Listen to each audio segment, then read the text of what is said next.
Executive functioning challenges often present differently across students and grade levels. How can SLPs and educators adapt executive functioning interventions to meet the varying needs of the diverse learners within the same classroom environment?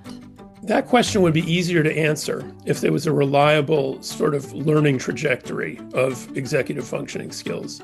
To the best of our knowledge, there are only rough ones. And the roughest is that self-regulation comes before executive skills execution.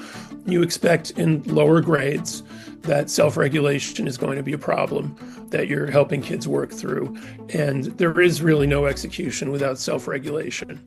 So that's one of the things that really has to be taken care of with younger grades. Self-regulation challenges persist into higher grades. So last year, I worked with 5th and 6th graders, and there were serious self-regulation challenges in both grades 5 and 6 that I think in other settings you wouldn't really expect. You would think the kids had kind of mastered it. Some of that is driven by attention, some of it is driven by other things. But that's the first piece of it is self-regulation comes before execution.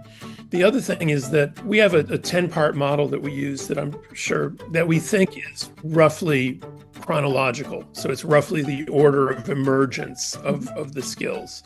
So for instance, according to that model, metacognition would come last.